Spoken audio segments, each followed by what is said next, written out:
잘하게 보이잖아요. 굉장히 똑똑하고 IT 쪽에 일하는 것처럼 보이잖아요. 근데 잘 몰라요, 그런 걸. 근데 제가 여러분들과 이 언어가 소통될지 모르겠지만 그래도 여러분들 잘 오셨습니다. 오늘 진리가 선포될 때 여러분들 안에 한 사람이라도 이 복음을 받아서 열방을 뒤엎어버리는 그 하나님의 복음의 사람이 한 명 나오기를 축복합니다. 인생에 가장 복 있는 인생이 있더라고요. 제가 방금 전에 그 구글링에서 오은영 박사님을 쳐봤어요. 오은영 박사님 얼마나 돈을 받을까 상담비를 하는데 제가 기억이 안 나요. 제가 기억력도 별로 없어요. 근데 지금 현재 얼마를 받냐면 보니까 한 시간에 200만 원을 받는데 200만 원, 한 시간에 200만 원. 계산해, 저 계산도 잘 못합니다. 2, 6, 12 얼마죠? 2, 6, 12 계산 되네요. 6시간이면 1200만 원을 버는데 그것도 잡을 수가 없대요. 지금 워낙 그분이 유명해서 뭐 여러분들 다 아시는 뭐 금쪽이 뭐 부위기 상담들 통해서 그분의 이 오은영 박사님의 가치가 얼마나 높냐면 지금은 스케줄을 잡을 수가 없을 정도로 대단해요. 그리고 그분과 상담을 하고 나면 그렇게 사람들이 치유가 되고 눈물을 흘린대요. 제 아는 분이 정말 몇 개월 만에 상담을 받았대요. 그분 스케줄이 너무 바쁘니까 못 받다가 딱 상담을 받았는데 그분과 상담을 딱 하고 나면 눈물을 흘리고 치유가 임한대요. 근데 제가요, 그러나 오은영 박사님이 해결할 수 없는 것이 뭐냐면 영의 문제입니다. 영적인 문제는 절대 해결하지 못합니다. 혼의 어떤 여러 가지 부부의 위기 가운데 상담은 해줄 수 있지만 진짜 본질적인 문제는 해결할 수 없습니다. 인생의 가장 존귀한 인생이 무엇이냐면 구원의 길을 전할 수 있는 사람입니다. 사도행전 16장 17절에 보면 그 무당이, 귀신 들린 무당이에요. 귀신 들린 여종이요, 이 사도 바울을 딱 가리키면서 그리고 그 무리들, 그 제자들을 딱 보면서 이렇게 표현합니다.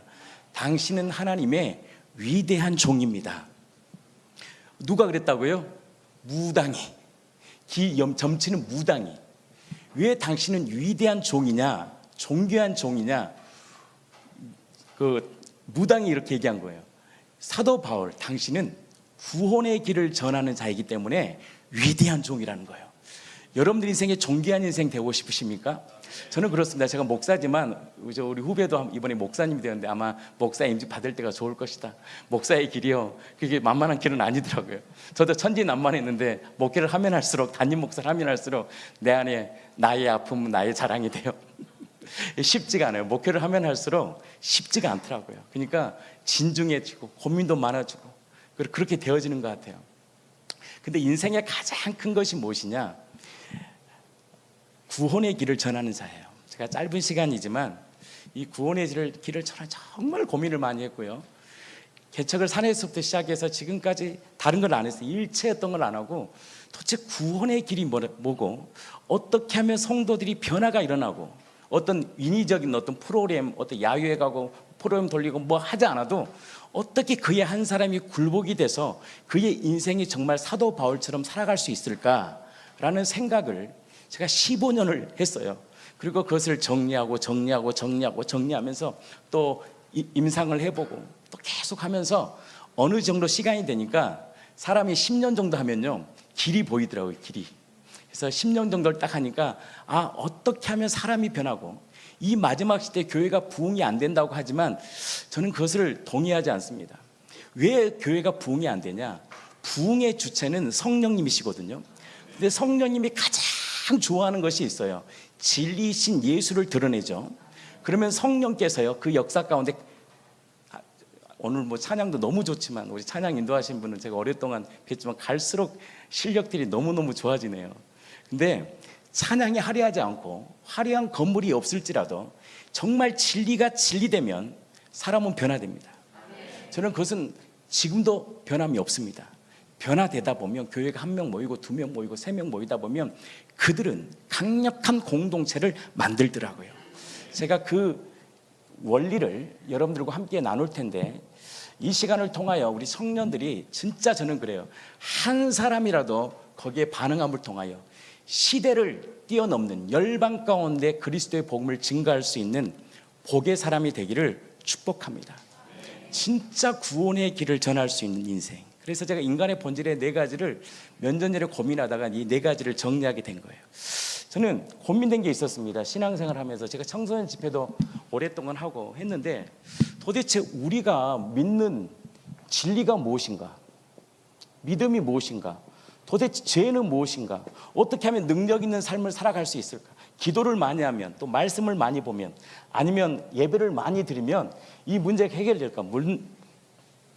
물론 우리가 기도를 많이 하고 말씀을 많이 보면 정말 그 말씀 속에서 하나님이 변화를 일어나기지만, 본질적인 것이 해결이 안 되면 강력한 종교인이 되겠다, 저 또한 종교인이지 거듭나지 못하겠다는 생각이 들었고요. 오늘 이 시간 이 말씀을 통해서 저는 하나님이 주시는 그 생명의 거듭남이 여러분들이 심령에 딱 넘쳐서 이 시간이 딱 끝나면 진짜 복 있는 인생, 진짜 이 시간에 정말 복음을 받은 사람은요, 성경책 봅니다. 예수님이 누구실까? 그리고 무릎 꿇고 하나님을 구합니다. 저는 그 한 사람을 찾으시고 그 한 사람을 통하여 열방이 죽게 돌아오는 놀라운 복을 받을 수 있는 청년들이 되기를 축복합니다. 제가 아까 그랬잖아요. 구원의 가장 인생에 존귀하는 것이 무엇이냐? 뭐라 그랬어요? 진리, 구원의 길을 전하는 자가 가장 존귀합니다. 목사가 존귀한 게 아니고, 저도 목사님이지만 목사가 존귀한 게 아니고 장로님이 존귀한 것이 아니라 진짜 존귀한 인생이 어떤 일이냐, 길이 어떤 사람이냐, 구원의 길을 전할 수 있는 자가 진짜 복 있는 인생입니다. 여러분들 제가 오늘 좀 이렇게 질문을 던질 텐데, 어플이 있으면, 성경 어플이 있으신 분 좀 손을 들어주시고, 성경 어플을 좀 찾아주시고, 제가 질문을 딱 던지면 여러분께 성경을 찾아주신 분에게 제가 선물을 드리겠습니다. 좋은 자매 형제 만날 거예요. 하늘의 축복이 가득 넘칠 거예요. 하늘에서는 세 분의 하나님이 계십니다. 성부 하나님, 그 다음 누구예요? 성자 하나님, 그 다음에요 성령 하나님. 삼위일체입니다. 하나님은 세 분일까요, 한 분일까요? 근데 보니까 세 분이잖아요. 이게 무슨 말이냐면, 여러분 다 아시는 내용이겠지만 하나님은요, 인격이 정확히 세 분입니다. 그래서 3person이라고 얘기합니다. 3person이 뭐냐면, 성부는 성자가 될 수 없습니다. 성자가 성령이 될 수 없어요. 왜 이 삼위일체가 중요하냐? 삼위일체가 풀어져야지 성경이 풀어집니다. 그래야지 여러분들 신약과 구약이 일치하다는 걸 알고 그때야만이 이 진리를 받아들일 수 있습니다. 성부 하나님은 성부 하나님이지 성자 하나님이 될 수 없어요.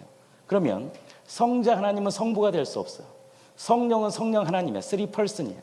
근데 왜 우리는 하나님을 한 분 하나님이라고 믿느냐? 무엇이 하나냐, 이게 중요합니다. 그럼 합체됐다가 다시 분리되고 양태론도 아니고 삼신론도 아니에요. 하나님은 정확히 세 분으로 존재하는데 왜 한 분이라고 말을 하냐? 따라해 주세요. 본질. 뭐가 하나예요? 본질이 하나예요. 본질이 뭐냐면, 성자 하나님을 딱 보면 누가 보이느냐? 성부 하나님이 보입니다. 성자 하나님을 딱 보면 누가 보인다고요? 성부 하나님 보여요. 그래서 본질이 뭐냐면 마음이, 성품이, 사랑이. 그러니까 성자 하나님의 사랑은 누구의 사랑일까요? 성부 하나님의 사랑이겠죠.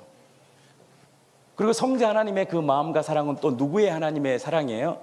성령 하나님의 사랑이겠죠. 그래서 왜 삼위일체냐? 정확히 하나님은 세 분으로 존재하지만 세 분의 하나님 가운데 바로 무엇이 하나냐? 본질이 하나입니다. 이 부분이요, 정확히 여러분들 마음 안에 들려지기를 축복합니다. 그러면 이 삼위로 존재했어요. 그러면 세상을 창조하심을 계획하신 분이 누구일까요? 이 세상을 계획하신 분이 누구냐? 성부 하나님이십니다. 그리고 이 하나님이, 이 성부 하나님이 세상을 창조해야 되겠다, 계획하셔야 되겠다, 이 계획을 그대로 실행시키신 분이 누구시냐? 성자 하나님이십니다. 그것을 지금도 운행하신 분이 누구냐? 바로 성령 하나님입니다. 성경의 66권의 핵심은 한번 이제 찾아주세요. 요한복음 5장 38절, 우리 청년들 중에 한번 크게 한번 읽어주세요. 요한복음 5장 38절 크게 한번 읽어주세요. 요한복음 5장 38절. 자, 누가 한번 크게 한번 읽어주세요. 자, 용기를 가지고 크게 읽으신 분에게 좋은 자매 형제 만날 거예요. 하나님의 복이 임할 거예요. 한번 크게 한번 읽어주세요. 한번 읽어봐요. 크게 한번 선포해 보세요.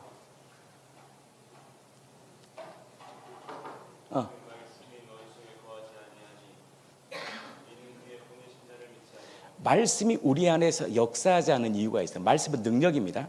히브리서 4장 12절에 보면 하나님의 말씀은 살아있다고 말씀합니다. 여러분들 진리는요 절대 간념이 될 수 없습니다. 진리는요 조건이 몇 가지가 있습니다. 절대 뭐냐면 객관적이어야 돼요. 객관적이란 말은 뭐냐면 사실이에요. 눈에 잡혀야 돼. 이게 진리가 진리되려면 첫 번째 뭐냐면 사실이어야 돼. 사실. 정확히 눈으로 귀로 정확히 잡혀야 되는 것이 뭐냐면 진리입니다. 두 번째 진리의 절대적 조건이 뭐냐면 진리는 보편적이어야 돼요.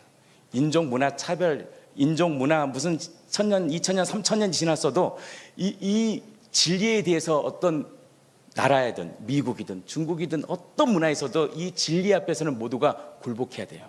세 번째는 뭐냐, 진리는요 영원해야 됩니다. 시대가 변해도요 절대 변하면 안 돼요. 영혼은 진리는 정확히 3000년, 4000년, 5000년 지나도 진리는 영원해야 돼요. 그것이 진리입니다. 그 진리가 우리를 자유케 한데, 진리의 첫 번째 뭐라 했잖아요. 진리는요 절대 추상적인 게 아니다, 관념적인 게 아니다, 사실이다, 실제다. 왜 이 말이 중요하냐면 38절 읽으셨죠?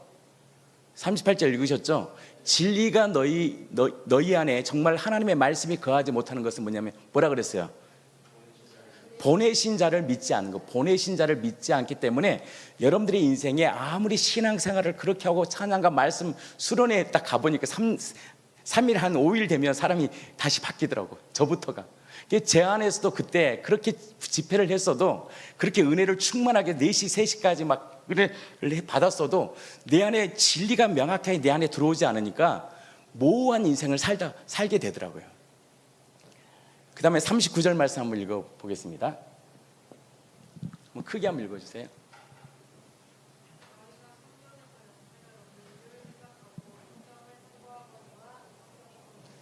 성경을 보면 영생을 얻을 거라고 성경을 계속 연구하는데, 성경은 누구에 대한 이야기냐? 예수님에 대한 얘기입니다. 그래서 성경은 예수님은 뭐라고 표현하냐? 처음이자 끝이다 그래요. 그래서 하나님이 천지를 창조하셨다 그러면서 빛이 있으라 빛이 있었고, 그 빛이 그냥 태양빛이 아니에요. 존 칼빈이 이렇게 말합니다. 그 빛은 바로 예수의 빛이다. 그래서 성경 전체는 뭐에 대한 메시지냐? 구원에 대한 메시지. 그냥 태양빛 하나 만든 것이 아니라 누구를 드러내느냐? 바로 이 땅에 임재하실 그 예수, 그래서 그 빛을 드러낸 거예요. 그래서 예수님이 이 땅에 오셔서 자신을 뭐라고 표현하느냐? 나는 세상의 빛이라고 말씀하시는 거예요. 그러면 세상을 계획하신 분이 성부 하나님이시죠. 그것을 이 땅 가운데 실행시키신 분이 누구냐? 성자 하나님이시죠. 그 다음에 이것을 운행하신 분이 지금도 이렇게 운행하신 분이 누구냐? 성령 하나님이십니다. 천국에는 세 분의 하나님이 계셔요. 여기는 지옥이고, 이 세상은 성경의 요한복음 1장 5절에 보면 어둠입니다. 어둠이 뭐냐? 이 세상은 어둠일까요? 여러분, 이 세상이 어둠일까요? 예, 어둠일까요? 예, 성경은 요한복음 1장 5절에 보면 세상을 어둠이라고 표현했을까요? 여러분, 어둠 아니잖아요. 저희가 카페를 하나 부설로 운영하는데 오늘도 청년들이, 남녀들이 모여서 뭐 서로 이렇게 막 미팅하고 만나고 막 이렇게 하더라고요. 얼마나 좋아요. 돈만 있으면 정말 먹을 것, 입을 것, 좋은 거 다 누릴 수 있잖아요. 근데 성경은 이 땅을 어둠이라고 얘기하거든요. 예, 어둠일까요? 예, 어둠이냐? 간단합니다.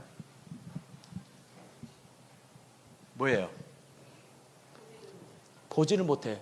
누구를 못 봐? 누구를 못 봐? 세상을 창조하시고 우리를 창조하신 그분을 알 수도 없고 볼 수도 없고 들을 수도 있고 느낄 수도 없고 경험할 수 없는 그것이 뭐냐? 성경은 어둠이 돼. 지옥 같은데, 인생이 지옥 같은데, 지옥인 것 같은데 지옥을 몰라. 만약에 타오르는 지옥을 안다면 이렇게 못 살겠죠. 이게 세상의 어둠이냐? 이 세상의 신이 고린도후서 4장 4절에 보면 이 세상의 신이 믿지 않은 자들의 마음을 어떻게 하냐? 혼미케 해요. 계속 혼미케 해서 뭘 못 보게 하느냐? 진짜의 세계를 못 보게 해야 돼. 진짜 하나님의 나라 안에 계시는 성부, 성자, 성령님의 그 말씀과 진리를 못 듣게 하고 못 보게 하고 못 경험하게 하는 것이 무엇이다? 어둠이다. 이 어둠의 땅에요, 누가 오시냐면 정말 중요합니다. 성자 하나님이 이 땅에, 이 어둠의 땅에 오십니다. 누가 왔어요?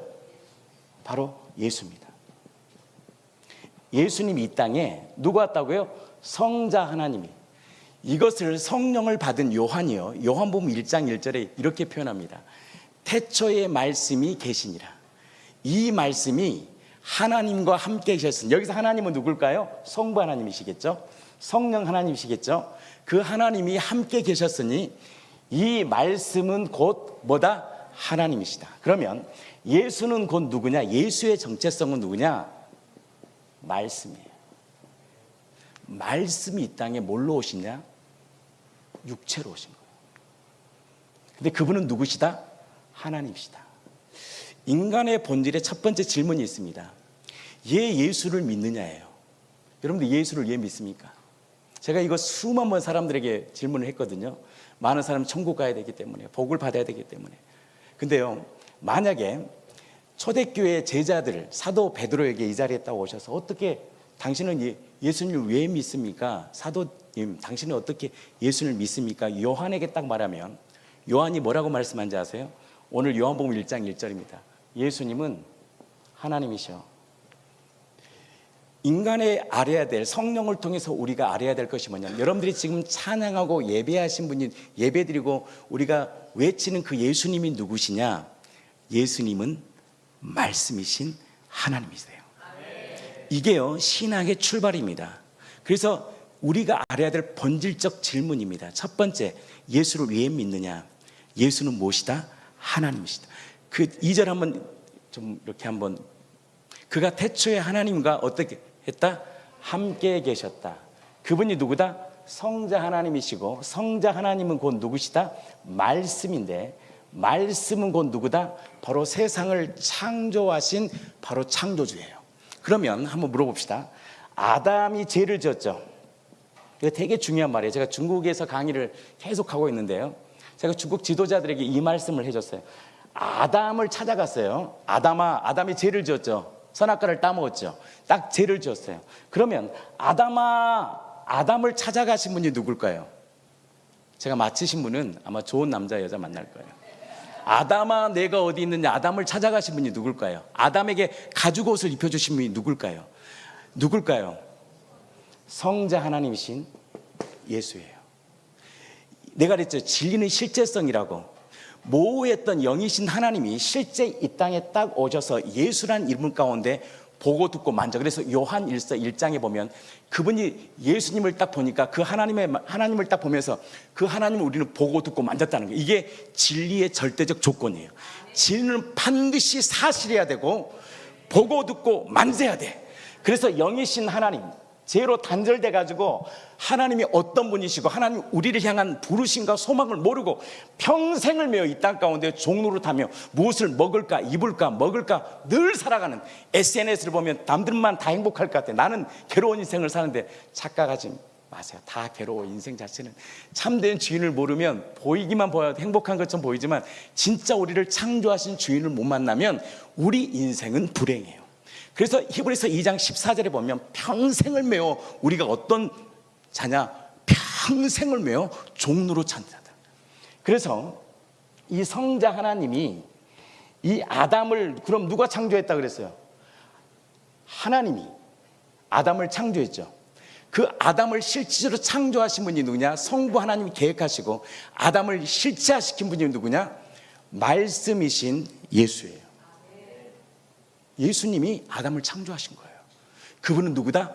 말씀이시고 그분은 누구시다? 창조주예요. 그래서 여러분들 창조주, 내 안에 예수님을 모신다는 것은 누구를 모시냐? 말씀을 모시는 거고, 말씀을 모신다는 것은 뭐냐면 창조주가 내 안에 계시는 거예요. 그래서 아담에게 찾아가셔서 아담아 내가 어디 있느냐 말씀하시고 아담에게 가죽옷을 입혀주시고 아담아 내가 반드시 너 죄의 싹은 너 반드시 죽는다겠지. 이 구원의 문제를 내가 반드시 해결할 거야. 약속하셨던 분도 누구냐? 바로 말씀이신 예수예요.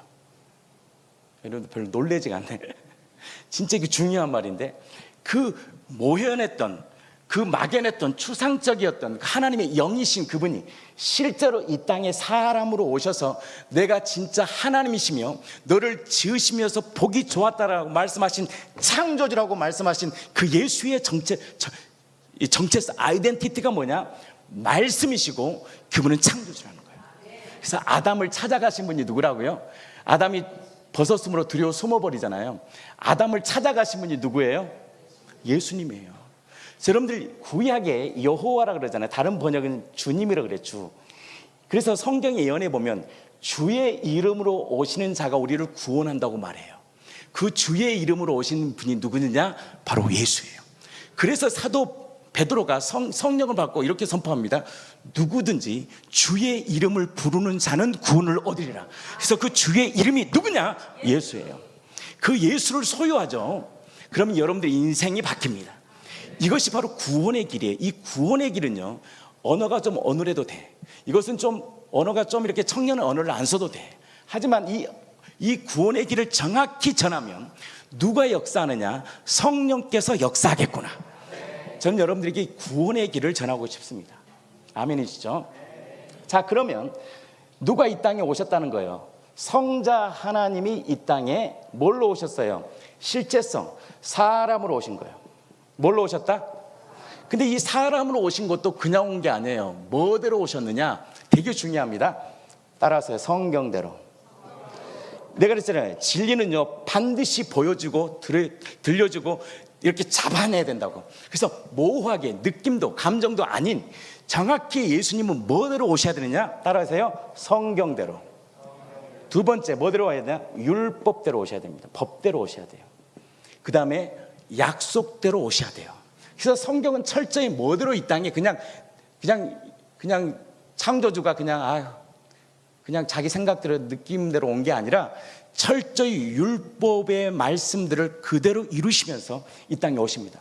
그래서 구원자의 절대적인 조건이 많은데, 그 구원자, 사람으로 오신 구원자 그리스도는 첫 번째 뭘로 오셔야 되느냐면, 뭘로 오셔야 될까요? 그러면 아기로 와야 될 거 아니에요.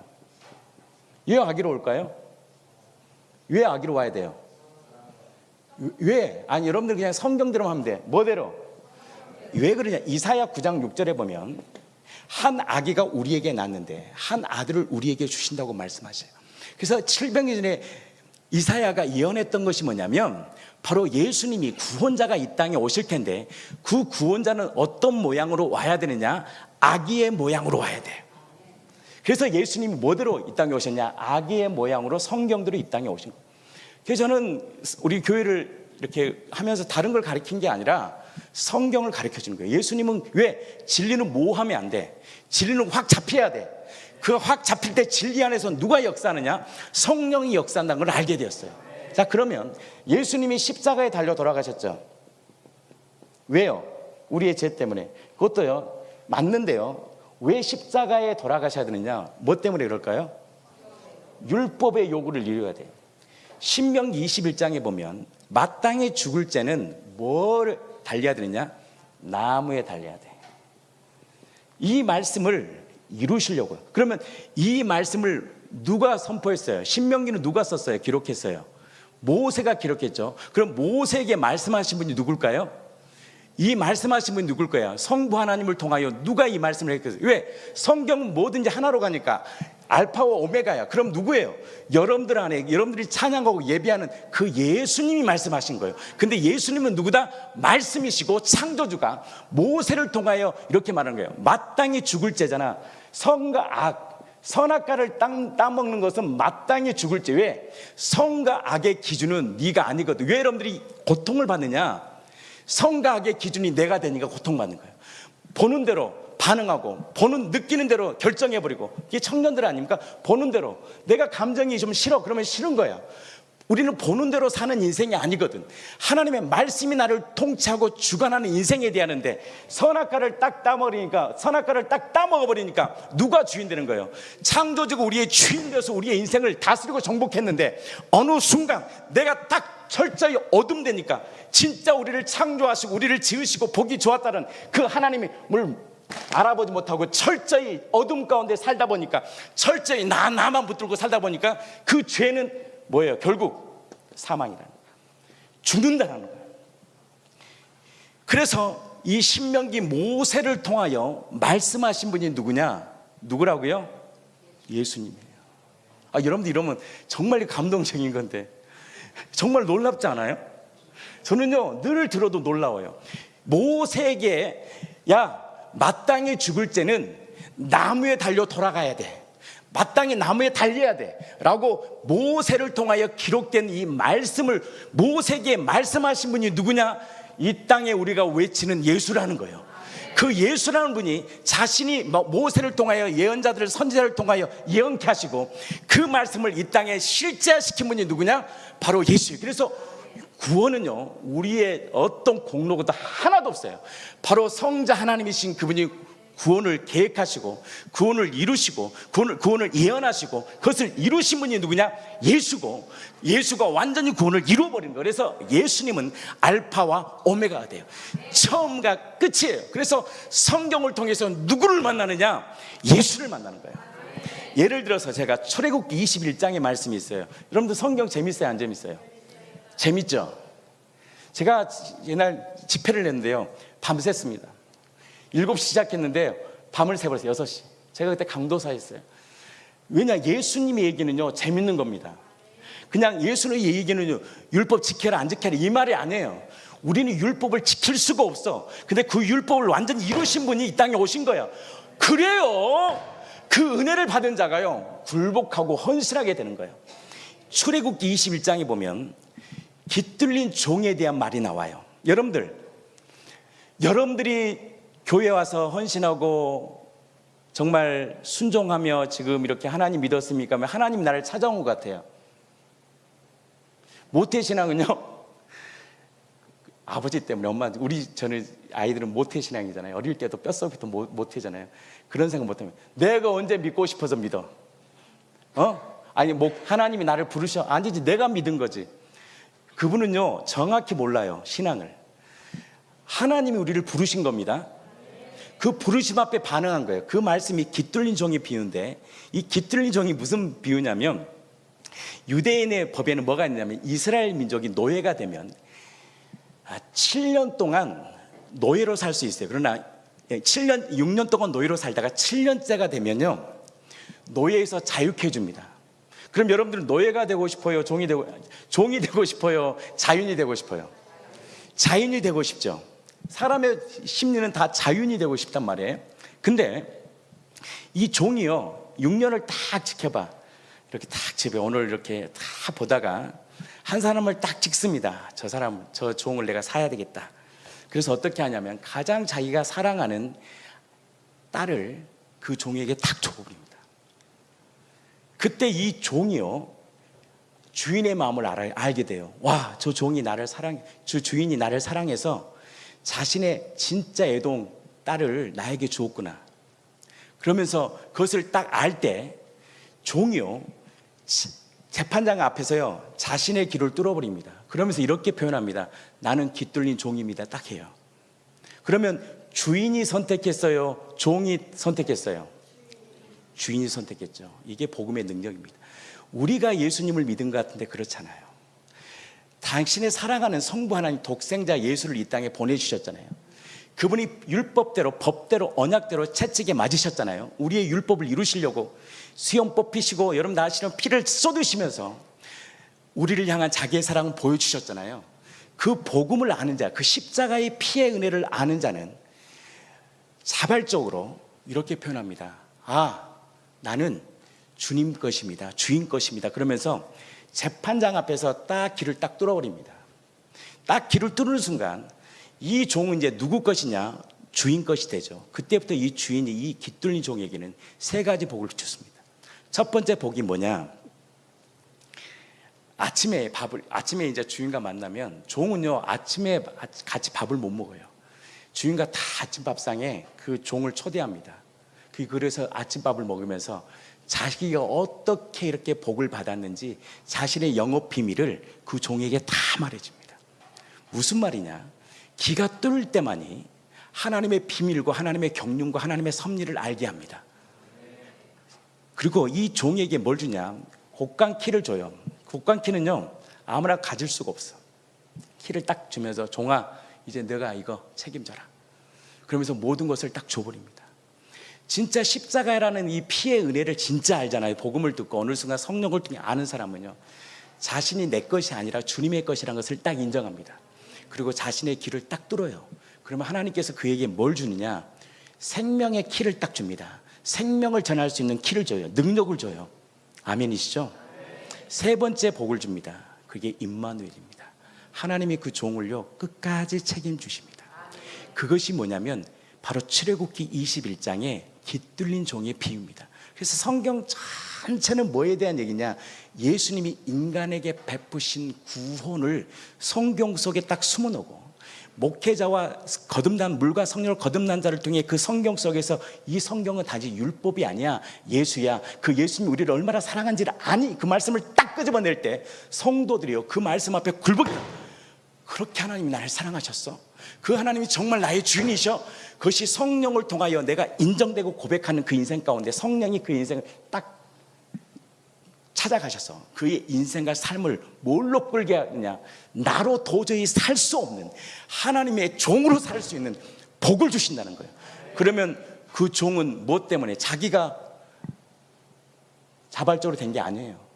그 주인의 그 종을 향한 사랑을 딱 경험하는 순간, 저 주인이 나를 사랑했구나, 사랑해서 자신의 그 딸을 내어 던져주구나, 그 사랑을 딱 경험하는 순간, 오직 찬양했잖아요. 오직 주의 사랑이 매여. 그때부터 그의 인생과 삶을 완전히 다른 인생을 살아간다는 거예요. 이게 복음입니다. 진짜 복음이 내 안에 딱 들어가면 거듭남의 역사가 일어나고, 거듭날 때부터 그때부터 들리지 않았던 하나님의 말씀이 들리고, 거듭남을 통해서 하나님의 말씀의 인도함을 받아요. 육신을 쫓아 살았던 사람 인생이 성령을 쫓아 살 때 하나님께서 그의 인생을 통해서 하나님의 영광을 드러냅니다. 사랑하는 청년들이요, 그 복음 앞에 서시기 바랍니다. 그 예수님이 누구인지를 알 때, 그것이 남들에게 너무나 힘들고 어려울 것 같아도 하나님, 나는 예수님을 알고 싶습니다. 갈망하는 자에게 예수님이 찾아오셔서 그의 인생을 이끄시는데요. 얼마나 이끄시냐? 여호와가 너를 항상 인도하여 메마른 곳에서도 내 영혼을 만족케 하며 내 뼈를 경복케 하는 놀라운 복의 실제를 누리게 하는 거예요. 나는 이 가운데 그 한 사람이 나오기를 축복합니다. 저는 고기 잡는 어부였거든요. 진짜 20대에 고기 잡았어요. 아버지 밑에 고기 잡은 인생이었어요. 그러나 저 인생 가운데 늘 갈망함 뭐였냐면, 하나님, 저의 인생도 예수님을 위하여 저도 사용되는 인생이 되게 해달라고 갈망하고 기도했더니 무엇이 내 안에 들어오냐? 비전과 열정을 준 게 아니라 예수님이 딱 들어오니까 비전이 보이고, 그 예수님 안에서 열정이 생겨버리고, 그 예수님 안에서 내가 어디로 가야 될지, 복의 사람, 내가 어느 편에 서야 될지 알 수 있는 복의 능력이 생기더라고요. 그래서 우리 대표 목사님 만나면 우리는 항상 복음을 나눕니다. 그래서 행복한 거예요. 왜? 구원의 길을 전하는 것이요, 복의 인생이에요. 나는 청년들 중에 그 구원의 길을 전할 수 있는 인생 되기를 축복합니다. 그것이 뭐냐? 성경이라는 거예요. 성경은 누구에 대한 얘기다? 예수님에 대한 얘기다. 아시겠죠? 그 성경대로 이 땅에 누가 오셨다? 예수님이 이 땅에 오셨다는 거예요. 근데 그 예수님이 누구시다? 인간의 본질 첫 번째, 이병철 회장님도 경험하지 못하는 이병철 회장이에요. 폐암 말기에 이병철 회장이 누군지 알죠? 삼성그룹 회장이에요. 얼마나 돈이 많아요. 그가 폐암에 딱 걸리면서 다른 것에 관심을 안 둬요. 인간의 본질이 무엇일까? 왜 천국과 지옥이 있을까? 예수님이 하나님이시라면 어떻게 하나님으로 증명할 수 있냐? 이 본질적인 죄의 싹은 왜 사망일까라는 본질적인 질문 24가지를 신부에게 딱 던집니다. 근데 그걸 해결을 못 받고 소천하셨어요. 그러면 본질적으로 우리 청년들이 알아야 될 진짜 첫 번째가 뭐냐면, 여러분들이 지금 찬양하는, 여러분들이 지금 예배하는, 여러분들이 기도하는 그 예수가 누구냐? 여러분들을 창조하시면서 보기 좋았더라고 말씀하신 하나님이시라는 거예요. 아멘. 예수는 누구다? 하나님이시고 창조주고 말씀이다라는 거예요. 이게 우리가 성령을 통해서 고백돼야 될 첫 번째 질문의 답이에요. 예수를 왜 믿느냐? 예수님은 하나님이시다. 예수님은 말씀이다. 아담에게 찾아가셔서 아담의 옷을 입혀주시고 율법의 모든 313가지를 직접 선지자와 모세와 선지자를 통해서 예언케 하시고 그 예언의 말씀을 실제화시키신 그 예수가 누구냐? 말씀이시고 창조주이신 바로 우리의 주님이시다. 이게요, 인간의 본질의 첫 번째입니다. 아멘이시죠? 그러면 두 번째예요. 그러면 예수님이 하나님이라는 사실을 어떻게 믿을 수 있을까요? 여러분들, 예수님이 창조주죠. 눈에 보이지 않는 하나님을 여러분들 어떻게 믿어요? 제가 어제도 어디 요양원에 가서 그저께인가 얘기를 했어요. 그 유치원 선생님이더라고요. 기도를 많이 하면 믿을 수 있대. 기도를 많이 한다고 믿을 수 있는 게 아니에요. 왜냐하면 진리는요, 정확히 잡아야 돼요. 정확히. 진리는 명확해야 돼요. 다른 정보도 기도를 많이 하니까. 기도하지 말라는 건 아니에요. 그러면 예수가 하나님이라는 사실을 청년들이요, 어떻게 믿을 수 있을까요? 눈에 보이지 않잖아요. 얼마나 요즘에 정말 대단한 시대더라고요. 저 이번에 인공지능 AI 교수님 이번 주에 와서 하는데 여러분들 청년들 이제 공부 안 해도 되겠더라고요. AI가 다 해주더라고요. 뭐 레포트도, 저 때는 레포트 하나 쓰려면 일주일 걸려서 울면서 썼어요. 지금 뭐 너무 편한 시대. 깜짝 놀랐어요, 저. 근데요, 이 인공지능이 발전한 모든 정보가 이제는요, 누구든 관심만 가지면 다 열람할 수 있는 이 시대에, 이 시대 같은 이 시대에 정말 예수라는 하나님이, 눈에 보이지 않는 하나님, 그 하나님을 어떻게 여러분들 믿을 수 있을까요? 이거는 2000이 지나도 변하지 않아야 돼요. 여러분들, 진리라는 거 뭐라 그랬어요? 2000년 전이나 지금이나 똑같아야 된다. 제가 이걸 굉장히 고민했거든요. 왜 그때는 역사가 일어나고 지금 역사가 안 일어날까? 그럼 지금도 화려해야 되고 화려한 찬양이 있어야 되고 화려한 것들이 있어야지 구원을 받나? 그러면 부흥하나? 물론 사람은 다 모일 수 있겠죠. 제가 그때부터요, 다 없애버렸어요. 일단 찬양팀 다 찬양팀 나쁘다는 게 아니에요. 싹 없애버렸어요. 왜냐하면 우리 교회가 찬양으로 부흥한다? 뭐 다른 어떤 프로그램 부흥한다? 이건 이러면 저기 시골이나 팀이 없는 데는 어떻게 해요? 물론 이게 중요해요. 혼의 영역이니까. 그런 거 없더라도 우리의 마음을 굴복시킬 수 있는, 정말 화려한 인테리어가, 정말 우리 교회도 인테리어 예쁩니다. 인테리어가 화려해야지 사람들이 오나. 물론 혼의 영역이기 때문에 보여지는 것이 중요하겠죠. 그러나 제가 말한 거 본질적인 거예요. 본질을 굴복시키는 거. 본질 앞에서 딱 내가 하나님을 위해 살아갈 수 있는 이 믿음의 본질이 무엇일까? 도대체 초대교회는 무엇을 믿었기에 자기가 불꽃 같은 인생을 살았을까? 그러면 제가 예수 그는 누구인가를 이걸 정리를 하면서 제가 순교론에 대해서 한번 정리를 해봤습니다. 사도들은 왜 주님을 위해 순교했을까? 사도들은 왜 주님을 위해 그 인생과 삶을 순교할 수 있었을까? 왜 지금과 우리는 너무나 다를까? 그들은 불꽃 같은 인생을 살았을까? 그래서 제가 사도 바울, 베드로를 이 자리에 딱 모셔서 제가 한번 이렇게 질문을 한번 해보겠습니다. 베드로님, 어떻게 해서 베드로님은 예수님을 하나님으로 믿고 당신의 인생을 정말 내 인생을 내어드렸습니까? 라고 말했을 때 베드로가 뭐라 그럴까요?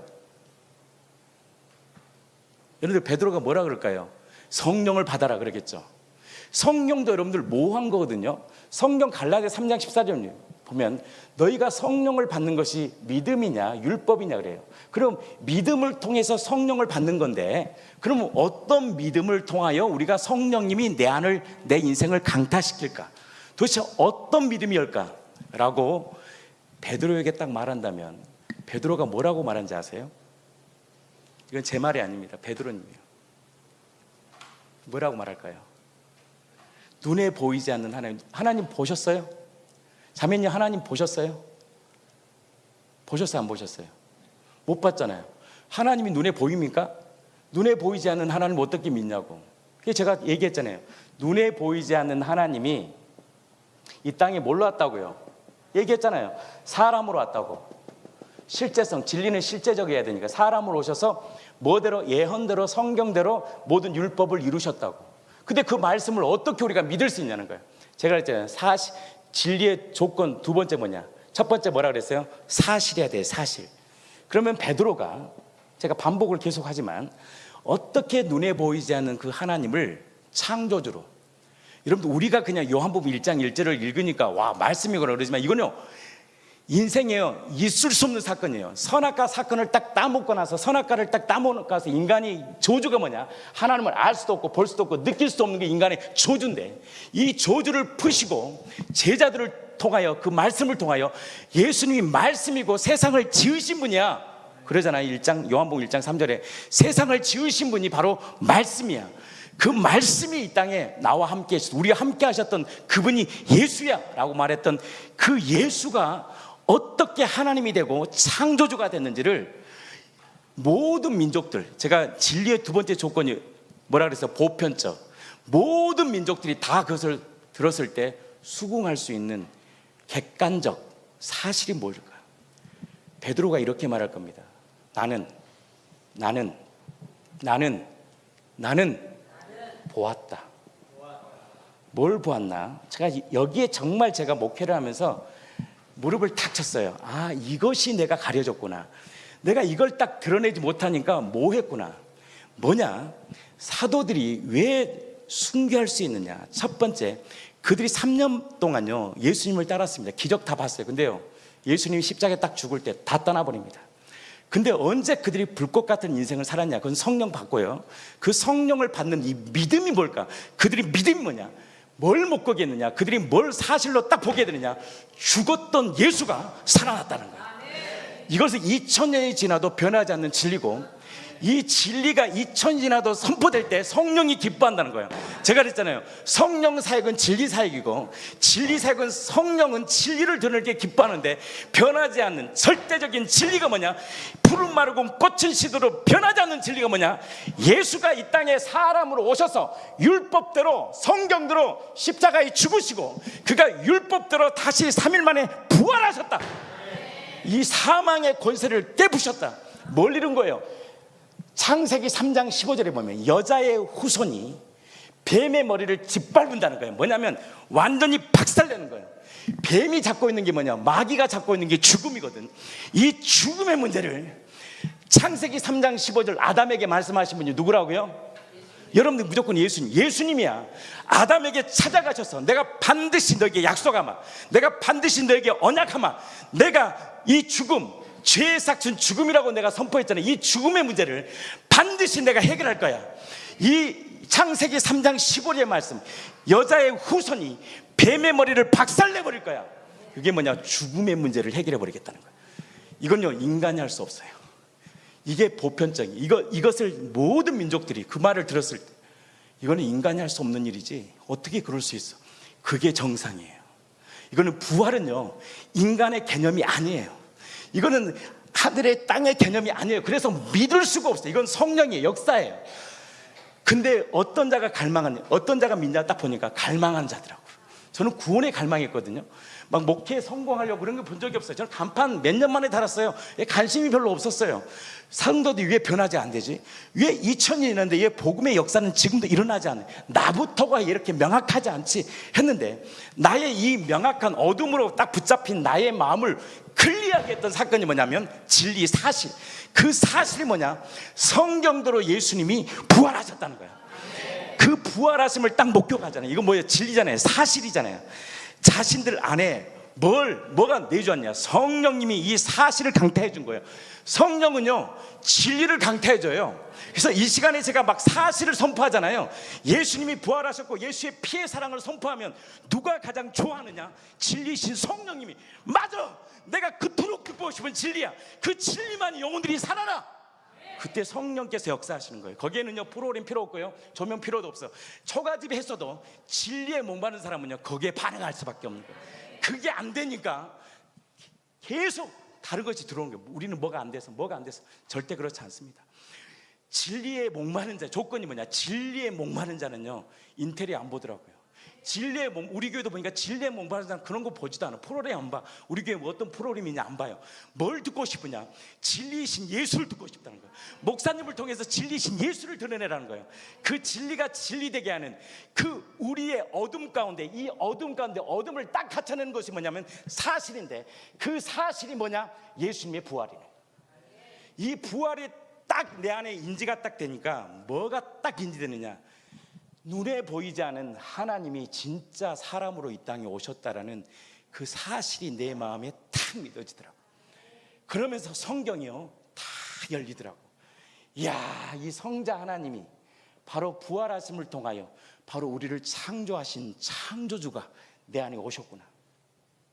한번 볼까요? 로마서 1장 4절 말씀 한번 크게 한번 누가 읽어보세요. 로마서 1장 4절 말씀 한번 크게 한번 읽어보세요.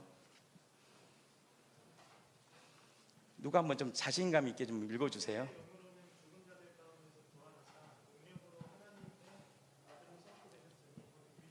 자, 로마서 1장 4절 우리에게 선포하고, 이거는요 뭐 언어의 탁월한 구사력이 아니에요. 그냥 진리 자체예요. 성결의 영으로는 죽은 자들 가운데서 뭐하사? 부활하사 능력으로, 저분이 누구다? 바로 성자 하나님은 하나님의 아들이시잖아요. 하나님이시지만 그분은 아들로 오셨어요. 왜 아들로 오셔야 되냐? 바로 우리에게도 아들의 영을 주려고 아들로 오신 거예요. 그러나 그분은 하나님이시죠. 그 하나님의 아들로 우리에게 임명된 진리가 뭐냐? 뭐라고요? 죽은 자들 가운데서 뭐라고요? 우리 형제님 크게 한번 얘기해봐. 크게 한번 얘기해봐요. 죽은 자들 가운데서 부활하사 하나님의 아들로 어떻게 됐다? 선포되셨으니 그분이 누구다? 우리 주 예수 그리스도다. 그러면 눈에 보이지 않는 그 하나님이 창조주라는 사실을 객관적, 주관적 어떤 기도의 체험과 어떤 이런 체험 말고, 이건 두 번째 문제고, 객관적으로 모든 사람에게 믿을 수 있는 확실한 표적이 무엇이냐? 뭘까요? 부활밖에 없는 거예요. 부활이 딱 내 말이 믿어지면 기독론, 하나님은 완전한 사람으로 오셨고 하나님은 완전한 하나님이라는 사실을 객관적 사실로 믿을 수 있는 완벽한 증거가 뭐냐? 예수의 부활이라는 거예요. 아멘 좀 크게 하세요. 예수님의 부활은요 모든 이 사실, 예수님이 하나님의 아들이시고 예수님이 진짜 이 땅을 창조하시고 예수님 말씀으로 세상을 창조하셨다는 이 모든 어둠 가운데 딱 잡혀가지고 육신의 정욕, 안목의 정욕, 이생의 자랑, 이 땅이 전부라고 생각하면서 살아왔던 우리 인생 가운데, 아니야, 진짜 우리 안에 이게 전부가 아니라 너의 인생과 삶을 통치하시고 다스리신 그분이 바로 부활하심을 통하여 너를 보면서 보기 좋았다라고 말씀하신 그분이 누구냐? 너를 창조하신 바로 예수님이야. 그 예수님이 부활을 통해서 제자들을 통해 선포하는 거예요. 그들은 누구냐? 부활하심을 통하여 그분은 무엇이다? 말씀이고 그분은 창조주야. 이것이 성령 안에서 내 안에 딱 인지될 때 여러분의 인생이 변합니다. 이게 믿음입니다. 믿음을 소유해야 돼. 이 믿음. 아멘 좀 크게. 그러면 요한복음 2장 22절 말씀 한번 좀 가능하면 좀 올려주세요. 요한복음 2장 22절 한번 누가 좀 크게 읽어주세요.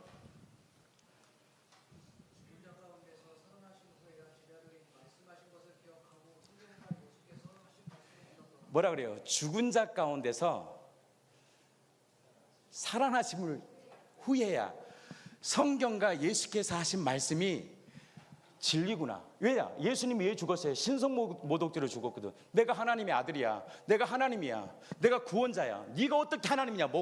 나사렛 태어난 이 비참한 이 목수의 아들 네가 어떻게 하나님이 돼? 넌 신성모독죄야. 그래서 돌로 쳐 죽여야 되는데, 성경 역사의 경영자는 누구예요? 주님이시잖아요. 왜 십자가에 달려 가야 된다 그랬어요? 원래 신성모독죄는 돌로 쳐 죽여야 되거든요. 왜 성경대로예요? 성경대로죠. 나무에 달려야 돼요. 예수님이 30살 때 공생이 시작한 지 아세요? 예수님은 그리스도시거든요. 대제사장 사역을 하셨거든요. 대제사장의 기준이 뭐냐? 30살 때입니다. 그래서 예수님이 30살 때부터 공생일을 29살 때부터 공생일 시작하면 그 사람은 그리스도 아니야. 여러분들요, 진짜 막 신천지 이만희면 이런 사람 자기가 구원자라고 하죠. 가짜예요, 가짜. 진짜 구원자는 성경대로 죽어야 돼요. 진짜 구원자는 성경대로 나무에 달려야 돼요. 진짜 그리스도가 되시고 우리의 주가 되시려면 조건이 있어요. 정확히 30살 때 사역이 시작돼야 돼요. 성경대로 진짜 이 사람이 그리스도라면 십자가에 달려서 뼈를 꺾지 않아야 돼요. 왜? 성경대로 구원자는요 절대 뼈를 꺾을 수가 없어요. 그래서 6월절 어린 양의 어린 양의 이 뼈는요 꺾을 수 없어요. 그래서 두 강도는 뼈가 꺾였잖아요. 예수님이 왜 뼈를 꺾지 않느냐? 성경을 이루시려고. 그래서 성경은 다 예수를 이루신 거예요. 예수님이 이 성경 속에서 구원을 이루셨구나. 우와, 예수님이 진짜 하나님의 아들이시구나. 이것이 내 안에 들려지면 들려질수록 그때 믿음이 딱 생기는데, 어떤 믿음이 생기느냐? 바로 저분이 하나님의 아들이시고 그리스도시구나. 이 믿음이 생길 때 세상을 이기는 거예요. 예수가 누구인지를 알고 그 예수님이 하나님의 아들이시고 그리스도라는 것을 알 때 우리 안에서 심령과 비전과 열정이 생긴 것이라는 믿음이 생기고, 그 믿음은 땅이 아닌 하늘의 것을 바라볼 수 있는 눈이 열리고, 그 심령 가운데 열정을 부어주셔서 세상 가운데 나로 사는 인생이 아니라 복음 위에 사는 인생으로 바꿔버리는 거예요. 사랑하는 청년들이여, 그 예수를 소유하세요. 그 진리이신 예수에게 갈망하세요. 그 한 사람을 통하여 물이 바다 덮음같이 여호와의 영광을 인정하는 것이 온 땅에 가득하기를 축복합니다. 하나만 더 볼까요? 고린도전서 15장 17절입니다. 제가 7시까지 있기 때문에 10분 남았어요. 자, 한번 읽어주세요. 15장 17절.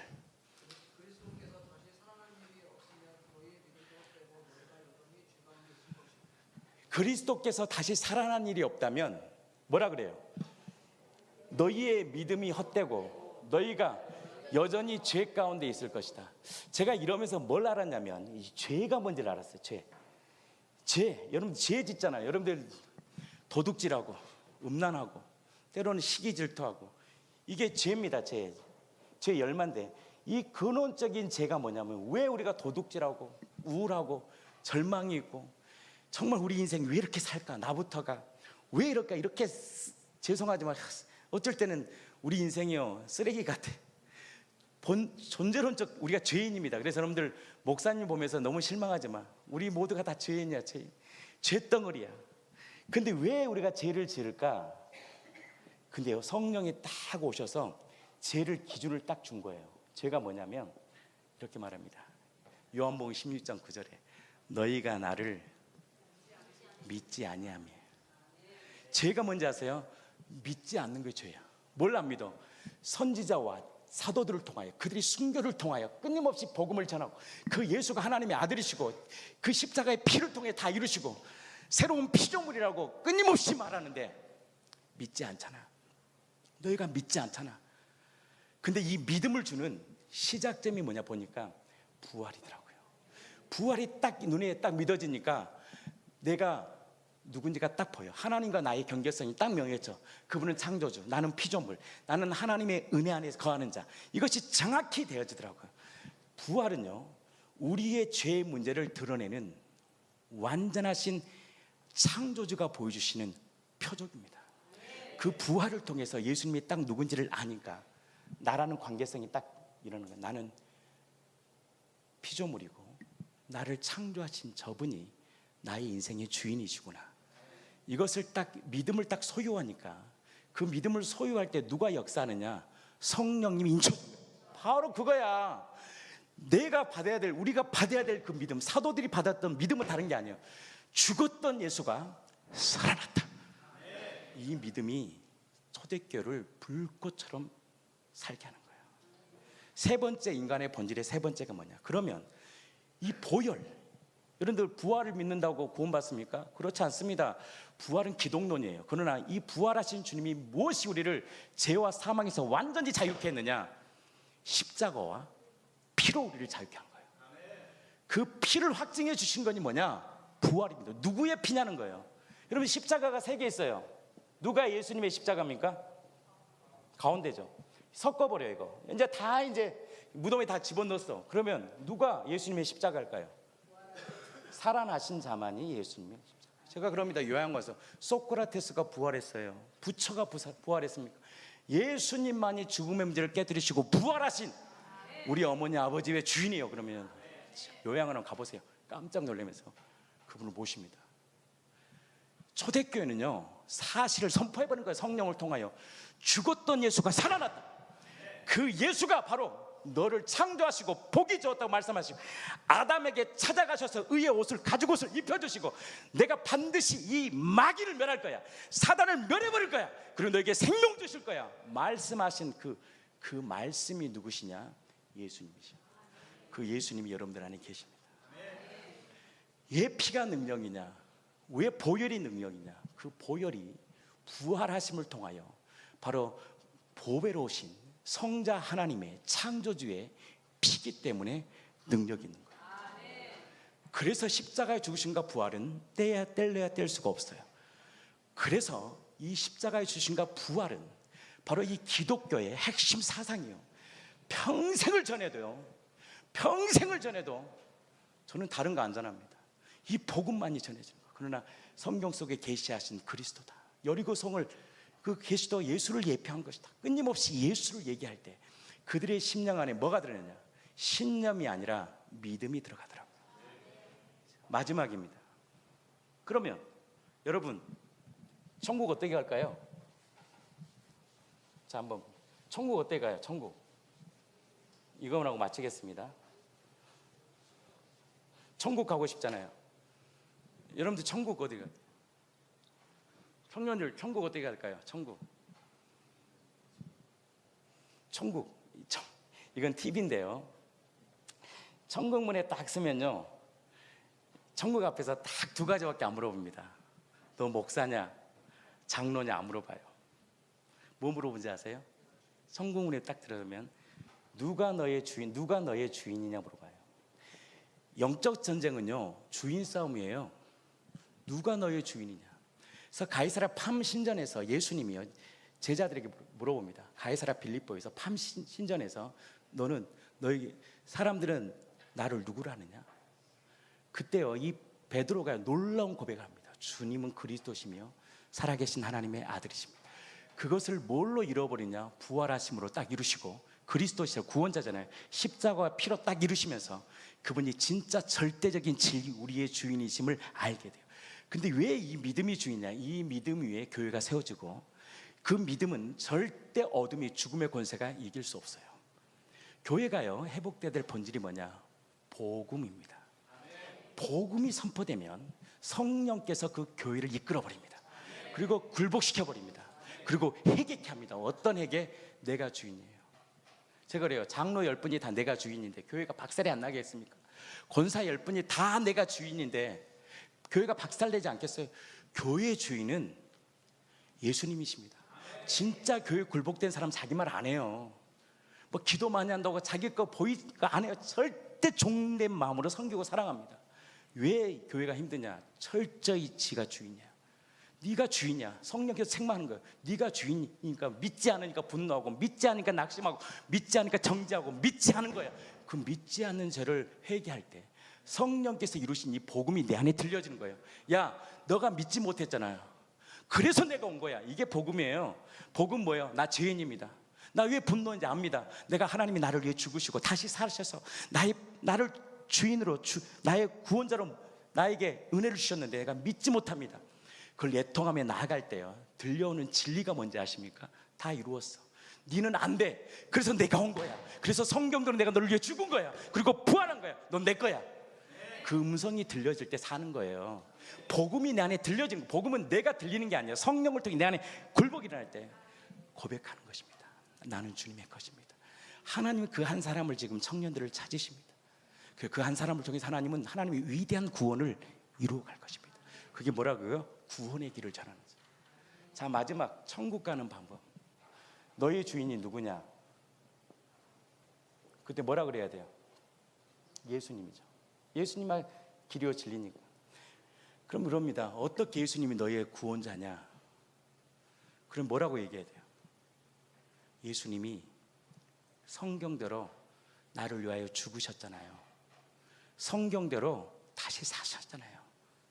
그래서 예수님은 우리의 주인입니다. 그때요, 너는 됐다. 구원의 문에 들어가는 거예요. 그것이 무엇이냐? 로마서 10장 9절입니다. 한번 읽어보겠습니다. 시작.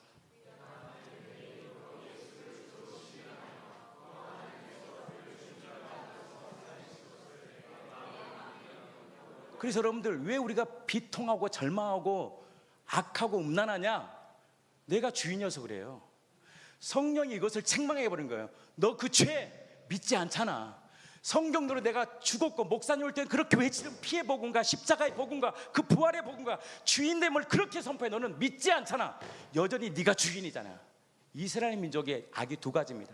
생수의 근원이 나를 버렸잖아. 터진 웅덩이를 파는데 터져 있어. 어떻게 하나님의 구원이 임하냐? 너 마음에 두기 싫어하잖아. 예수님에 대해서 관심이 없잖아요. 그래서요, 복음의 시작은 뭔지 아십니까? 예수님에게 관심을 두는 거예요. 본질이 예수님 누구시지? 우리가 지금 예배하고 찬양하는 분이 누구시지? 도대체 천국으로 이끌어 가신 분이 누구지? 나는 왜 이렇게 죄 때문에 고민하고 낙심하지? 왜 우리 가정은 이 모양 이 꼴로 태어나고 나는 왜 이렇게 살아야 돼? 이것이 복음이 내 안에 들려오면 해석이 됩니다. 그래서 이렇게 말합니다. 그래서 내가 너를 위해 죽었다. 그래서 내가 너를 부활한 거야. 너의 가정과 아픔과 상처 내가 십자가에 못 박았어. 나는 그것을 반드시 쓸 거야.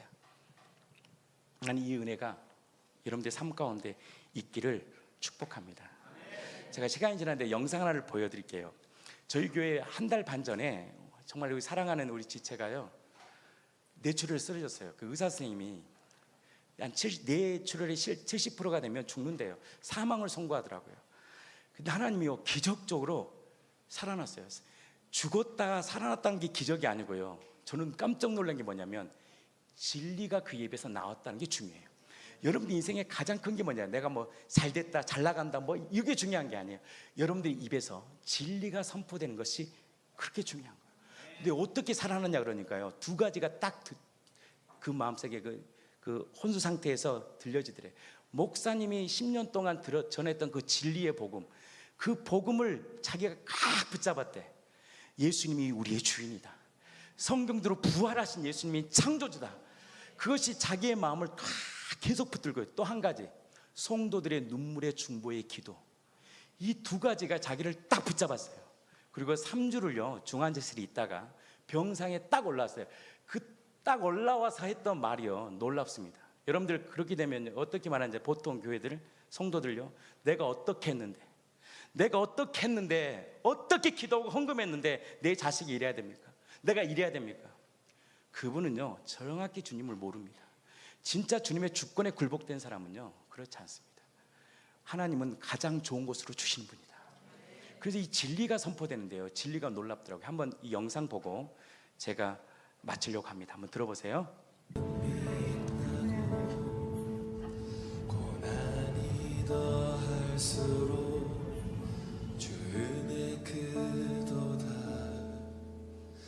어둠이 깊을수록 별은 빛나고, 고난이 더할수록 하나님이 주신 진리 중에 진리, 변함없는 진리, 2000년이 지나도 변함없는 진리, 썩지 않는 진리잖아요.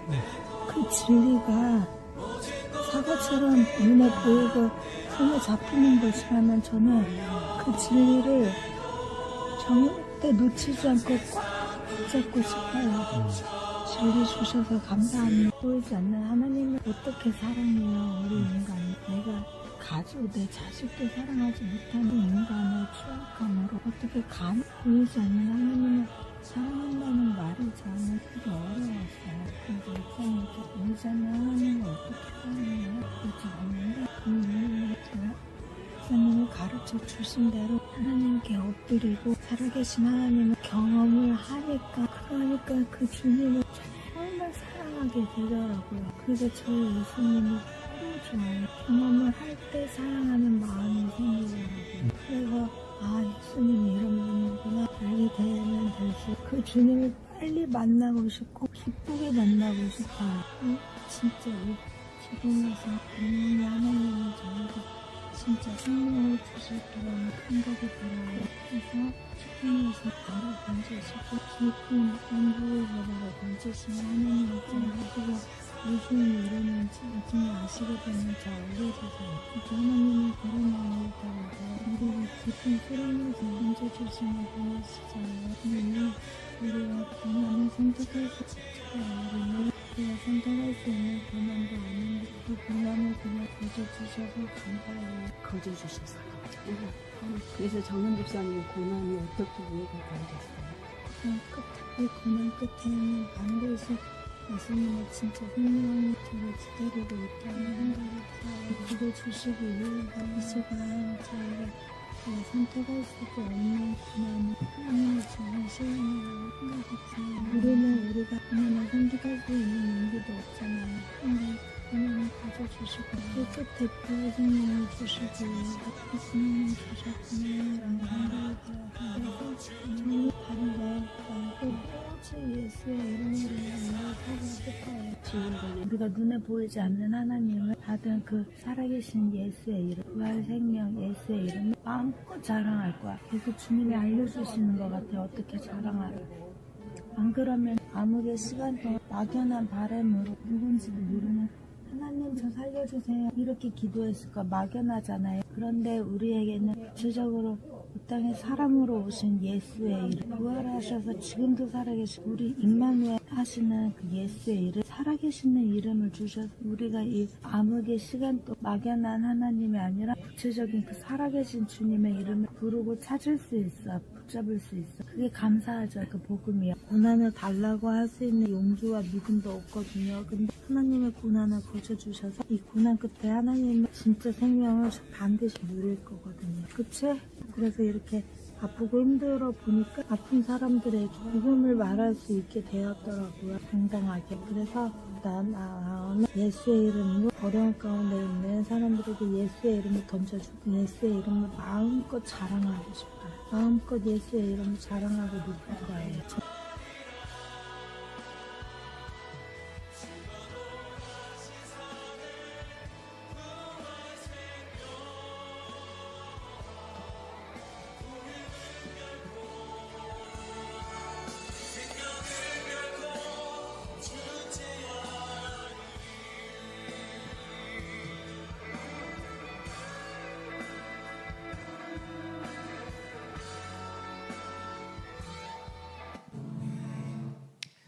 이 자매가 이렇게 얘기하더라고요. 여러분들 교회에 이런 일이 생기면요, 교회가 박살납니다. 한번 해보세요. 담임 목사 한번 해봐요.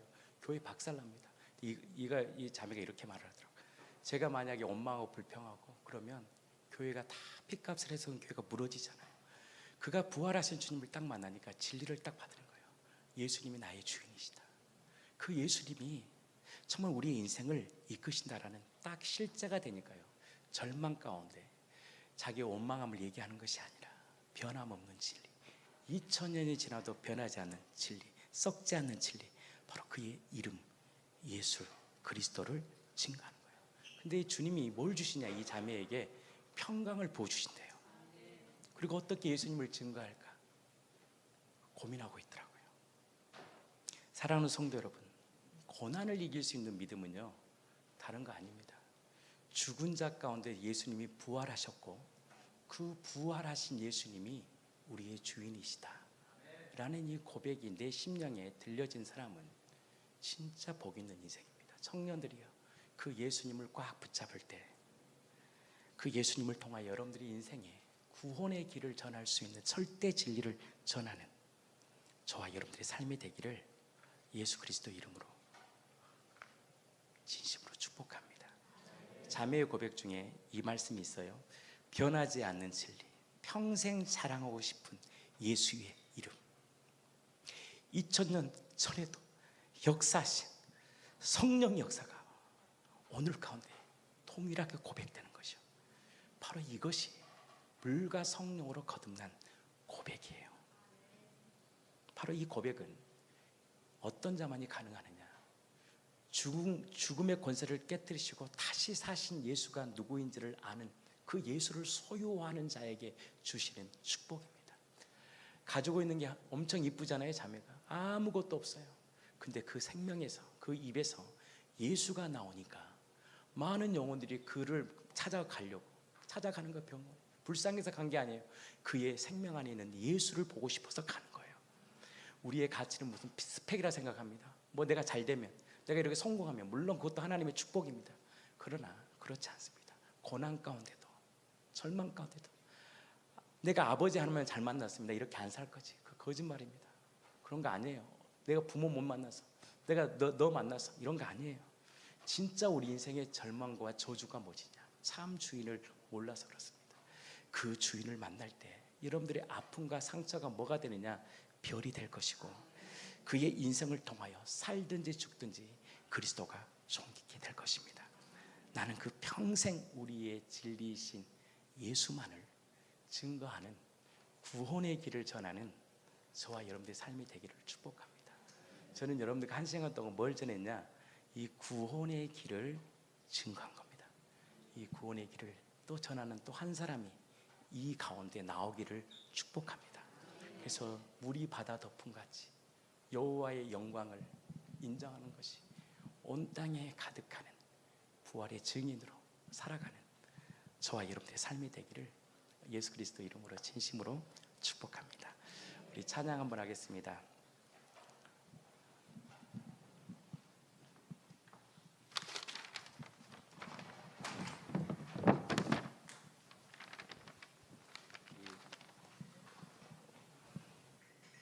제가 준비되기 전에 한번 구원의 길의 마지막이 뭐냐, 어떻게 구원받느냐, 다른 거 아닙니다. 내가 만일 예수를 뭐로 고백하느냐? 내 마음의 주인으로 고백하는 거예요. 주인이 거듭남은요, 주인이 바뀌는 것입니다. 그리고 죽은 자 가운데서 살리신 그 믿음을 딱 소유할 때 바로 우리 안에 구원을 경험하고, 그 구원의 인생을 살아갈 때 갈라디아서 2장 20절 말씀이 실제가 됩니다. 내가 사는 것이 아니라 내 안에 그리스도께서 나의 인생을 통치하시고 다스립니다. 이 복음의 실제를 누리게 됩니다. 경험하게 됩니다. 알게 됩니다. 그래서 영생은 유일하신 참 하나님과 그분을 아는 것입니다. 안다라는 것은요, 실제입니다. 벌써 보여요. 복음을 가진 자는요, 벌써 알아봐요. 청년들도 저 안에 예수가 있구나. 그 예수 생명을 가진 그 한 사람을 통해서 이 마지막 시대를 이끌어갈 것입니다. 그 한 사람이 되기를 축복합니다. 이럴 때 아멘 좀 크게 해주세요. 그 한 사람이 되기를 축복합니다. 한번 주님을 찬양합시다. 우리 지극히 높으신 주 한번 찬양합시다.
주가 세우신 교회,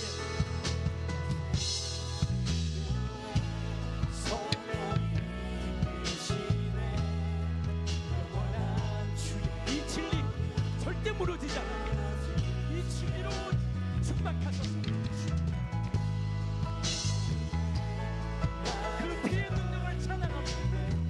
그 예수의 사랑 우리가 새롭게 거듭났습니다. 새 생명 함께 고백합니다.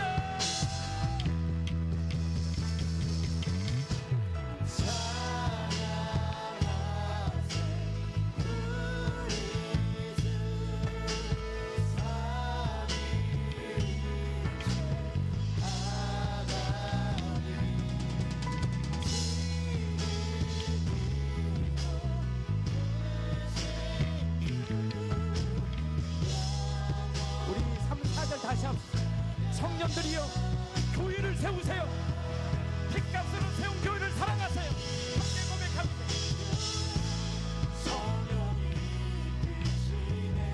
영원한 주의 복음 무너지지 않아요.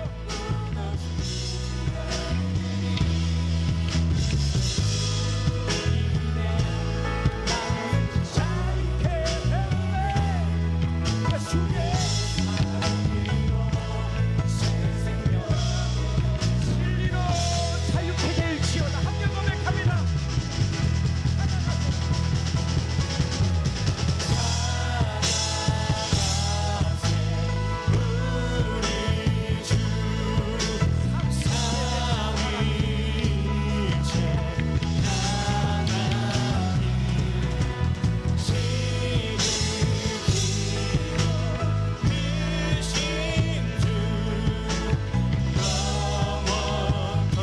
찬양하세. 구원을 완벽히 이루신 삼위일체 되신 주님을 찬양합니다.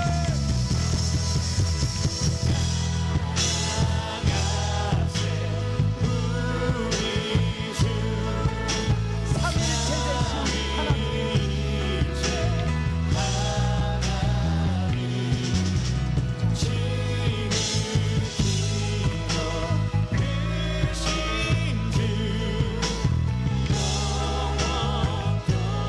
우리 이제 한번 청년들이여 오늘 전한 이 진리에 갈망하세요. 도대체 예수님이 왜 죽으셨을까? 왜 죄의 삭은 사망이지? 예수님은 누구시지? 그 예수에 대한 목마름을 주시옵소서. 그래서 진리가 주는 자유를 경험케 하여 주시고 구원의 길을 전하는 자들로 살게 하여 주시옵소서. 아멘. 다 같이 한번 주의 이를 찬하고 기도합니다.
그렇게 인정하십니까? 우리 예수님만이 우리 진정한 주인이심을 고백합니다. 여러분 인생을 책임지실 분은 예수님밖에 없습니다. 오늘 이 시간에 한 번 더 기도할 것은 우리 인생을 하나님께 맡겼다 그러면 이제 우리를 부르신 이 집회를 허락하신 목적은 아버지 우리 청년들이 살아나서 우리 허락하신 지경 아버지 그 지경을 복음으로 정복하는 겁니다. 예수 그리스도 정복하는 겁니다. 여러분 아버지 우리 교회를 통해서 허락하신 지경에 너무나 많은 자들이 아직까지 복음을 알지 못해서 어둠 가운데 죽어가고 있습니다. 하나님 그 영혼을 살려내라고 오늘 이 시간 먼저 우리를 살가신 줄 믿사오니 여러분 이 땅에 우리 여러분의 교회 지경에 수많은 영혼들이 진께로 돌아올 수 있게 해달라고 아버지 이제는 교회에 머물러 있는 존재가 아니라 이제는 나가서 담대히 복음을 선포하며 예수를 찬양할 때 말씀을 선포할 때 어둠이 떠나가고 아버지 나라가 임할 줄 믿습니다. 아버지 우리가 허락하신 그 지경이 이 땅이 정복되어지게 하여 주시옵소서. 복음을 아버지 나라가 이루어지게 하라고 우리 두 손을 들고 우리 교회를 위하여 우리 청년부가 살아나서 이 지경을 복음으로 정복하게 해달라고 우리 교회를 살아나게 해달라고 살려주시고 쓰임받게 해달라고 우리 주여 새 몸을 기도하겠습니다. 기도합니다. 주여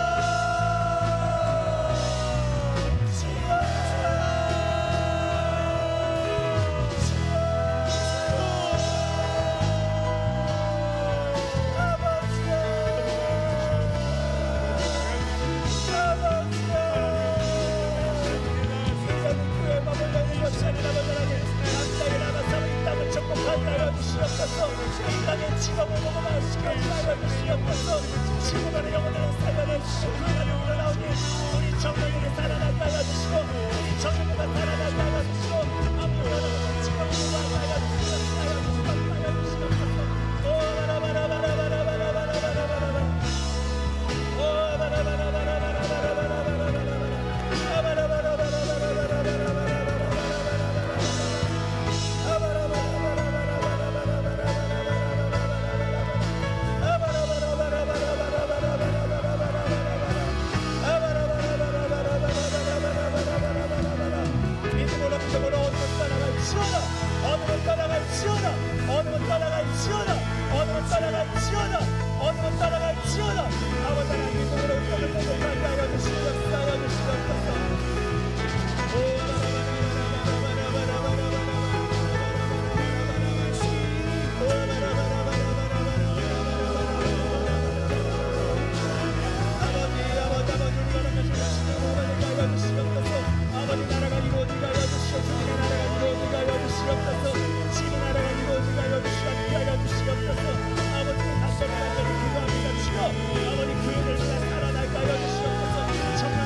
하나님께서 우리에게 비전을 주셨습니다.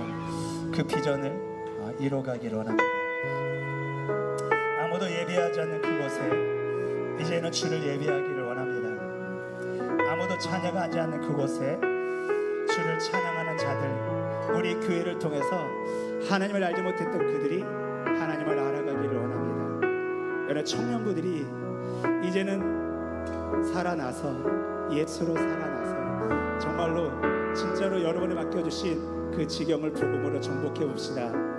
여러분이 주신 영역, 학교, 직장, 가정, 여러분 허락하신 그 영역을 우리가 무엇으로 정복할 수 있습니까? 말씀만이 가능한 줄 믿습니다. 아멘. 내가 받는 모든 땅 주를 예배하게 하소서. 우리 다 같이 일어나셔서 이 찬양 부르면서 우리 결단합시다. 내가 받는 모든 땅, 내가 받는 모든 땅 우리 주를 두 손 높이 들고 아버지 그곳에서 하나님을 예배하겠습니다. 주의 보혈로 덮어지게 하소서. 내가 선이고 주의 거룩한 것 되게 하소서. 믿음으로 바라봅시다. 믿음으로 바라봅시다. 우리 한번 더 내가 받는 모든 땅 주를 예배하게 하소서. 예배하게 하소서. 주의 보혈로 덮어지게 하소서. 내가 선이고 주의 거룩한 것 되게 하소서. 주의 향기로 날 믿어주시기 바랍니다. 믿음으로 한번 내가 받는 모든 땅, 내가 받는 모든 땅 주를 예배하게 하소서. 주의 보혈로 덮어지게 하소서. 내가 선이고 주의 거룩한 것 되게 하소서. 주의 향기로 물들이소서. 주의 향기로 물들이소서. 주의 향기로 물들이소서.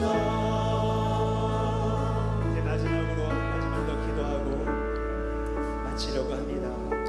기독청년 연합집회를 통해서 기도하는 제목이 있습니다. 무브먼트가 일어나길 원하는데,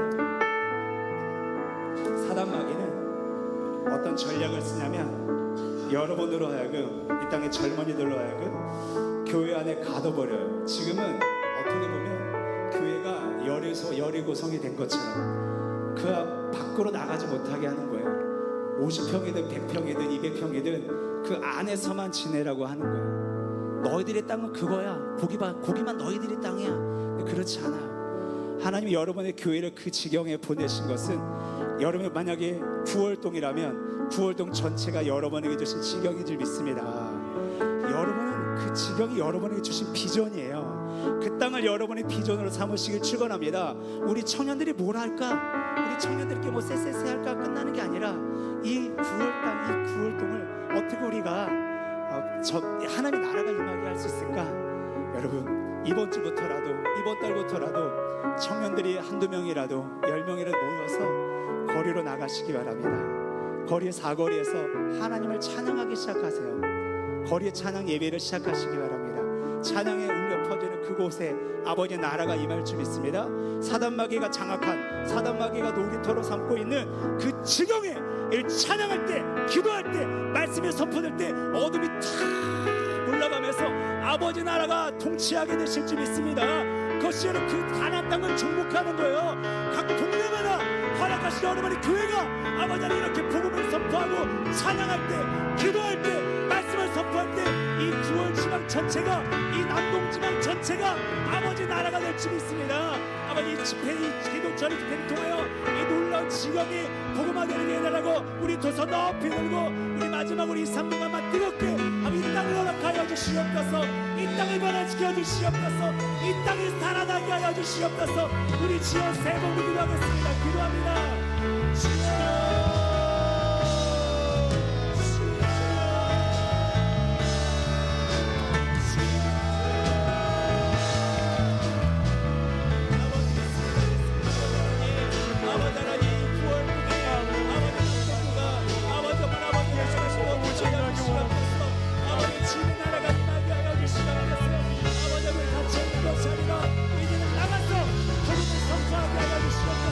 하나님을 찬양하며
가슴에 모아보세요. 손을 가슴에 모아보세요. 저에게요 이런 믿음이 있습니다. 손을 가슴에 다 모으셨습니까?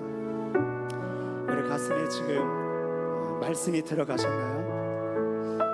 오늘 주신 너무나 귀한 생명의 말씀입니다, 여러분. 말씀은 예수 그리스도고 말씀은 하나님이세요. 말씀은 그리스도고 구원입니다. 아버지 하나님, 이 말씀이 이제는 여러분을 다스리실 겁니다.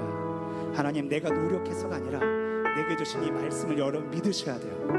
말씀은 생명입니다. 말씀을 주셨는데 이 말씀이 이제 나로 하여금 살게 하실 것이고 내 인생을 말씀이 책임져 주실 줄 믿습니다.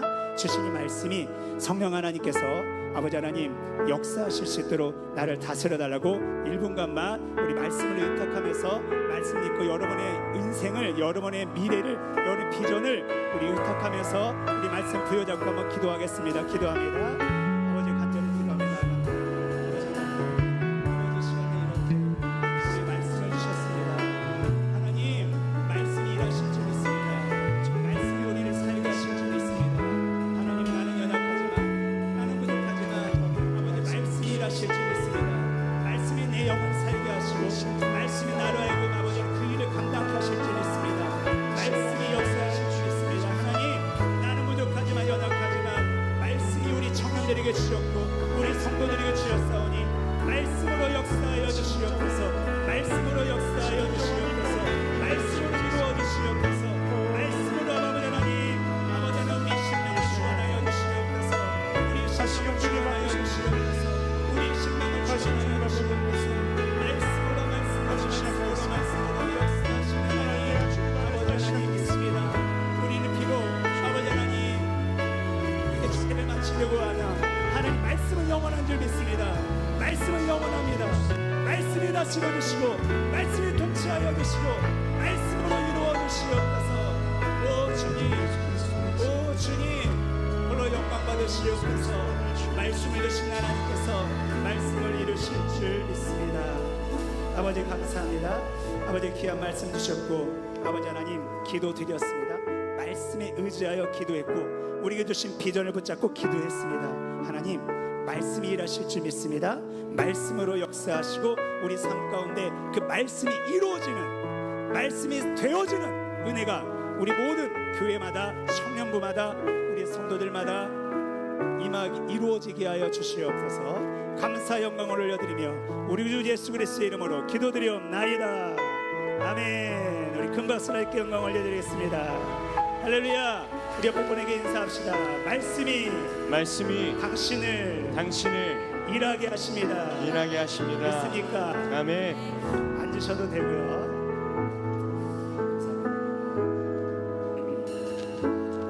광고는 주보를 소식지를 이 순서지를 꼭 보시기 바라고요. 한 번 더 3차 연합 집회를 허락하신 하나님께 한번 뜨겁게 박수로 영광 올려드립니다. 아멘. 하나님이 하셨습니다. 하나님이 이루셨습니다. 우리 하나님이 살아계십니다. 할렐루야. 아멘. 우리 귀한 말씀을 전해주시는 이선희 목사님을 통해서 영광 받으신 하나님께 한 번 더 박수.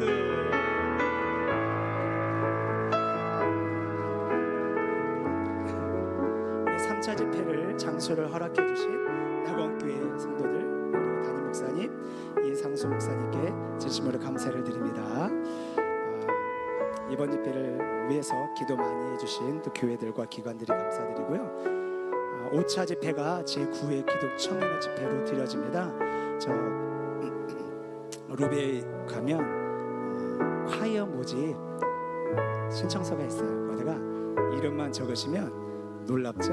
이름만 적으시면 마지막 집회 때 여러분이 이곳에서 함께 무대에서 하나님을 찬양할 수 있는 특권이 주어집니다. 기회가 주어져요. 20명 주보는 20명 이렇게 해놨는데 순서지는 신청하는 대로 받을 거니까 오늘 가졌다가 소망을 가지고 여러분 꼭 기록해 주시면 감사하겠고요. 4차 집회가 에베소 교회에 다음 달 우리 김성규 목사님 모시고 4차 집회가 이제 준비하고 있습니다. 가슴 벅차요. 할 때마다 가슴 벅차고요. 울컥울컥하고 회개도 많이 했습니다. 하나님이 역사하시는 집회인데 인간적인 생각으로 부담감이 너무 크기도 하니까 부족함이 많아요. 기도 많이 해주시기 바라고요. 이제 우리 낙원교회 우리 담임 목사님 인사 및 축도로 마치려고 하는데 축도하고 단체 사진 있으니까 가지 마시고 다 앞으로 나와주시면 감사하겠습니다. 우리 너무너무 멋지고 세계적인 우리 이상수 목사님 박수 한번 하겠습니다.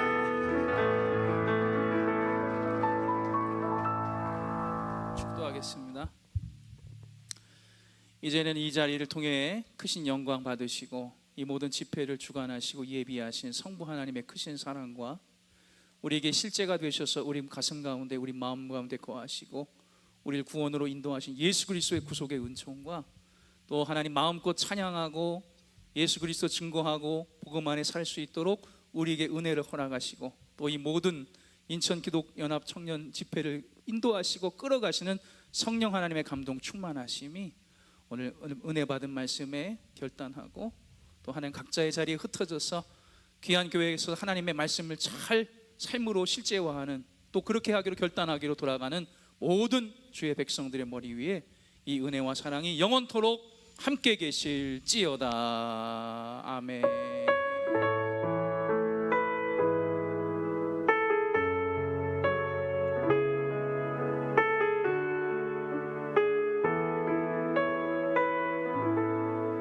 우리 다 같이 일어나셔서 우리 큰 박수 영광 올려드리면서 우리 앞으로 이제 다 나오셔가지고 우리 전체 사진 한번 찍고 마치도록 하겠습니다.